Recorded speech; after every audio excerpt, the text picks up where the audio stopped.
Have you ever been told to do something a certain way and tried it, but then it kind of felt so wrong?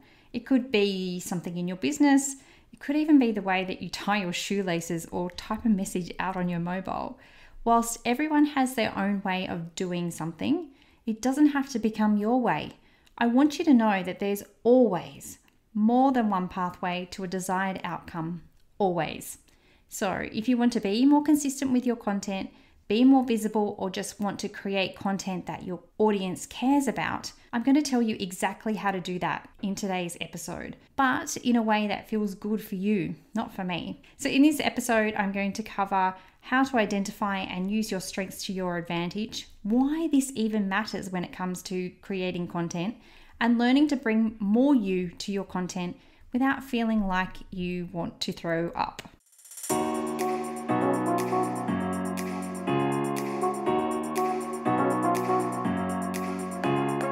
Welcome to the Powerful Content Podcast, your go-to source for content creation, strategy, and business inspiration. I'm your host, Mel Daniels, content strategist, coach, and speaker, empowering women across the globe to grow their business with powerful content that connects, nurtures, and converts. So if you're ready to create standout content that gets you noticed and remembered, or build an aligned audience who love you and are ready to buy from you, you're in the right place. I believe that content has the power to connect us all. It's up to you how you use it. Listen in for genuine and insightful chats with guests, as well as practical tools and strategies from me. It's so lovely to have you here. Let's dive into the show.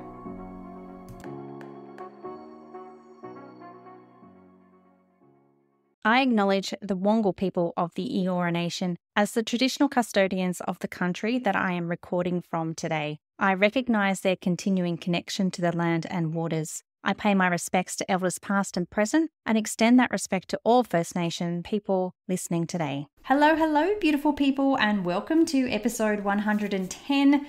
I'm looking forward to sharing this episode with you today because I see what happens so many times when my big-hearted friends out there try to follow what all the experts out there are throwing at them from all different directions. It really causes overwhelm, it causes confusion. But do you know what? It actually puts you back about 10 steps because you're so lost as to why something's not working for you that works so well for that expert that told you to do it in the first place. But do you know what? Every single person on this planet is unique. Of the 8 billion people that inhabit this earth, not a single one is exactly like you. That's kind of crazy to me that I'm 1 in 8 billion. You're 1 in 8 billion. Your bestie is 1 in 8 billion. It's really mind-blowing when you think about it that way. Yet it's this beautiful uniqueness that you shy away from. You seek to be more like others in that 8 billion than the 1 in 8 billion. And you know what? That's understandable. You want to feel like you belong, and the natural way of doing that is to blend in or not speak up. But what if you switched on your magic uniqueness and instead of feeling like you were standing on a stage with a spotlight on you, you used it in a way that helped people and brought them together? I want you to know that it's possible, and I'm going to give you 4 ways today that you can harness this magic power of yours. Now, the first is to understand your strengths. And if you haven't already done my quiz, I want you to pause this episode and go and take the Content Creator Archetype quiz right now, which is going to help you unlock your style and strengths when it comes to content creation. This is a true game changer when it comes to creating content. But basically, there's 4 different archetypes. And if you want to know more about them, you can go back to one of my very early episodes, which is number 4. Well, actually, I'm not sure I really want you to do that. That's a long time ago. But I do talk about the 4 different archetypes in lots of other episodes as well. So you can be the precision planner like me. You could be a free spirit, a collector, or an observer. And each one of these archetypes has unique strengths and opportunities that you can take advantage of. So go and take my quiz and find out what you are. Interestingly, since starting this quiz in 2021, so it's been going 3 years now, almost half of all the respondents say that they are free spirits. That's a whopping 43%. The observer comes in next at 27%, and the remainder is evenly divided between the collector and precision planner. And I really find this interesting because if we consider that a free spirit is the type of person that loves to create content in the moment when they feel inspired, they really tune into their intuition to be able to connect with their beautiful ideal client. So if they're like this, then it's no wonder that so many people resist suggestions from experts out there like batching their content. And so many people balk at the view of being visible, whatever that means for you. If you're someone who likes to create in the moment or someone who likes to sit back and watch what others are doing first, then yes, you're going to find batching or putting more content out there really, really difficult. Now, before I go any further here, I want to make a really important distinction between something not feeling right and going out of your comfort zone for growth, because there is a difference. For too long, I know that you've been told that you need to go out of your comfort zone constantly. So when someone says that you have to do this thing, let's just say, for example, it's creating reels. You have to create reels in order to grow your business, but it feels wrong. The question is, does it feel wrong as it's an action you're not used to yet? Or does it feel wrong because it's misaligned with who you are as a person at the core and your strengths? Yes, many people use comfort zones as a security blanket. I understand that. Or basically as an excuse not to take any action on something. But sometimes I feel like there's a valid reason that needs to be explored. Instead of being told just to go and do it, or you're not going to succeed if you don't do it, a more purpose-led approach of how it feels would be more useful, I think. Because when you're told to do the thing, whatever it is, creating the reels, you do it, it feels wrong, you stop doing it, or you keep doing it but don't bring the right energy to it, the result is not going to be as you expected. Full stop. You'll end up feeling overwhelmed, disappointed, frustrated, and likely berate yourself for not getting the outcome. If we stopped just for one moment and examined our strengths first when it comes to content creation, I think we'd all have a very different outcome. So I strongly recommend that you go and take that quiz. I'll pop the link in the show notes to find out what your content creator archetype is and to get some suggestions on how you can best use it to your advantage. And this really leads me on to my second point, which is aligning your content with who you are.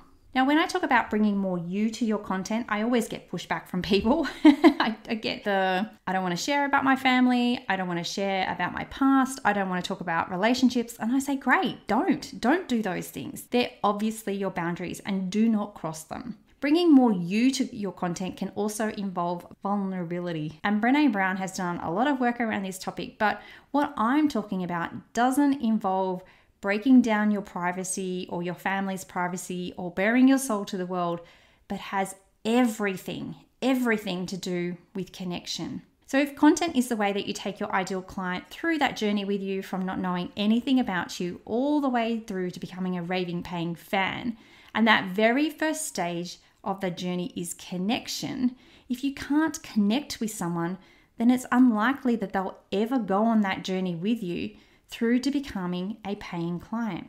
Just think about your own purchasing behavior for a moment. Whether it's a big brand or a small business, you likely buy from someone due to a connection of some description. So content needs to be used in a way that allows someone in your audience to identify with you and want to come on that journey with you. Now, for us big-hearted entrepreneurs, most of whom, like I said before, almost 50% of you consider yourself free spirits, technically, this should be easy, but it's not, is it? And the reason? Well, it really comes back to those shoulds, being told or thinking that you need to be like someone else in order to make money or be successful. But when we're trying to be someone else or someone we think we need to be in order to make money or be successful, then that's when things are going to get wobbly. If you can't be that beautiful, unique, big-hearted, client-focused, soulful person that you are, especially when it comes to content marketing, it's going to be a hard slog. Simple. Being more you involves being courageous to say what you believe, even when it might not be mainstream thinking, and hint here, that's exactly what your thought leadership is anyway. But it really involves knowing and living your values and core beliefs through your personal and business life. And lastly, feeling truly connected to what you're doing and why.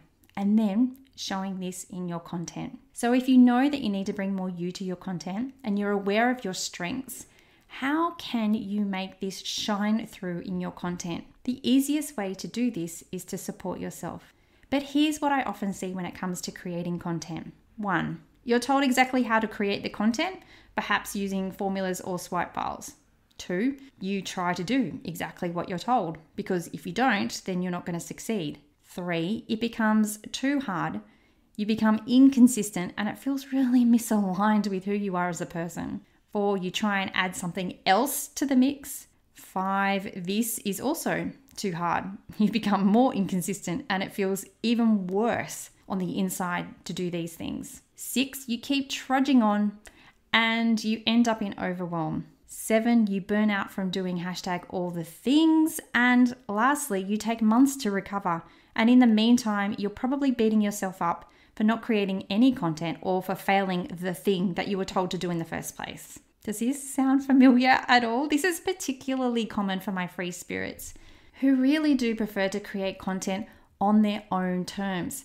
So if someone is telling you to create content in a certain way, and it's not the way that you love to create content, it's never going to work. So what's the answer?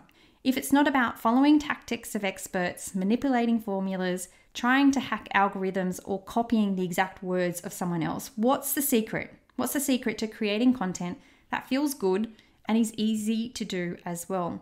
Well, it comes back to what we've already spoken about, being you, embracing that and using it, and then supporting yourself to stay consistent and flowy. So you can support yourself in a number of different ways. You might join a community or a support group. So this could look like a mastermind, a membership, like the Content Effect, informal co-working setups. It will really give you the confidence and the accountability to keep going with what you're doing. You could get someone else to do it for you. I've got an episode coming up later in the year that will talk about how and when is the right time to outsource your content so it becomes a successful partnership, but getting someone else to do it is definitely an option for you. You can consciously create new habits. So become conscious of how different content marketing tactics feel for you. Could you batch if you tried, or is that a total no-go zone? Could you leave a bit of wiggle room in your scheduled posts for in-the-moment content, or does that feel too risky for you? James Clear believes that it takes 66 days to form a new habit. So it may be worth knowing this and seeing a new habit through that 2-month mark to see if it sticks. And lastly, it's about systems. Knowing what you need to do, the tools that are easy for you to do it with, and setting yourself up for success. Specifically, I'm talking about the 4 Ps, and that is prepare, plan, produce, and process, and using them in a way that's advantageous for you. Now, I've spoken about these 4 Ps in previous podcast episodes, specifically episode number 36, the recipe for consistent content, but at a very high level, it's about, first of all, being prepared, the first P, with all of the content ideas that you could talk about. And if you need help with this, I have a perfect solution for you that also happens to be available for free when you buy a print copy of The Power of Content before Friday, the 12th of April. So go and check that out. But once you know everything that you can talk about, then it becomes so much easier to pick and choose according to what else is going on in your business. The second one was having a plan, which doesn't mean spending hours diving into the nitty-gritty of your content. It doesn't mean that at all. A simple 90-day plan will suffice, and it actually can take you less than an hour per quarter to do. And it's something that we do inside the Content Effect. The third P was produce. This is actually getting around to your core piece of content, your blog, podcast, or video, and creating it in a way that feels really intuitive and easy for you. And the last is process. And that's knowing all of the steps that you take to create content and put it out into the world, and then using the power of reimagination to make your content go even further. So it's this 4P system that is so adaptable and flexible to how you like to do content, but it's still structured enough to keep you on track as well. And then lastly, it's all about leveraging your strengths. Now you know content creation is as much about you as it is your ideal client, that it's about embracing who you are at the core and using it in a way that reflects how you want to communicate. Then it's about leveraging this to think about the where and how of creating content. You can ask yourself some questions here like, What feels easy for you to do? What is it that you love to do? Where does it feel easy to show up? And when am I most in the mood to create? And how can I replicate this? I'm going to give you an example here, but if you'd like input on your particular situations on how you can leverage your strengths, hit me up on Instagram. Let's talk it out. I would love to talk it out with you. I love to write. It feels easy for me to tell stories, and it's easy for me to write emails. I'm most in the mood to create content when I feel connected. I can replicate this by having coffee with friends or getting out into the sunshine and doing something for myself. So it really makes sense for me to write emails to nurture my audience. And this year, I've now changed it to 2 times a week because it feels so easy for me. It's also why I love to write out most of my podcast episodes before recording it, as it feels easier than talking off the cuff for me. It also kind of feeds into my precision planner archetype, as I really like to be in control and organized. So that's an example for me. Now, one of my members of the Content Effect is definitely a free spirit. She is feast and famine when it comes to creating content, definitely on that roller coaster ride. But when she does, it's really on the mark, and it always resonates with her audience. And I know that she is most inspired to create when she's been out for a walk and sits down at the beach. So for her, it's all about making that commitment that doesn't feel hard, like emailing her list once a month rather than putting the pressure on herself to say do it weekly. And then if she's inspired, she has the space to send more emails if she wants to. It's about creating a super high level plan on the topics she can talk about during the month by having a 90-day content plan in place. And then if she's inspired to create content about a different topic, she can bank it for another time. I know that she's often hard on herself for not being consistent, but that version of consistency isn't hers. It's an external version. It's what she thinks she needs to be because of those external suggestions. I know that she's learning to let go of this, and as soon as she does, I know that the content will flow even more. So what I really want you to see out of these 2 examples is that there's no right way or wrong way to create content, only your way. All you need to do is find that sweet spot that works for you. So if you want to learn more about forgetting the shoulds and using your strengths to do what feels intuitively right for you with your content marketing, then my new book, The Power of Content, is the answer, and it's now available for purchase. So head on over to thecontenteffect.com.au/book for the best way to purchase it. And if you're listening to this episode before Friday, the 12th of April, you can check out all of the extra free gifts that are available for you if you purchase before the 12th of April. So just to recap those 4 ways that you can really harness your uniqueness and bring it to your content is understand your strengths, really align your content with who you are, not who someone else is. Support yourself to do this in a way that feels good and feels easy for you, and to really leverage your strengths to make the most of it. And don't forget, you can always purchase my book if you want to find out more about ditching those shoulds. It's time to do content your way. Talk soon. Thanks so much for listening. That's it for another week. To get more powerful content in your life, make sure you're following along on socials. My handle is @meldbusiness. And just in case you're wondering, the groovy music for this podcast was created by Just Here on SoundCloud. I'd also be super grateful if you took a moment to rate and review this podcast so more amazing women like you can experience the power of content. And if you're like, hell Mel, stop talking, I'm ready to work with you now, here's how we can work some powerful content magic together. Firstly, come and join the Content Effect, my membership inspiring women with service-based businesses to ditch the content chaos and start creating stand-out content that gets you noticed and makes sales. You can join us by using the link in the show notes or just Google the Content Effect. The second way we can work together is via my one-on-one packages. We can create a sustainable content strategy or start to build out your client journey. It's up to you. Hop on over to meldbusinessservices.com.au/services to find out more. Until next time, have a beautiful week and embrace the power of your content.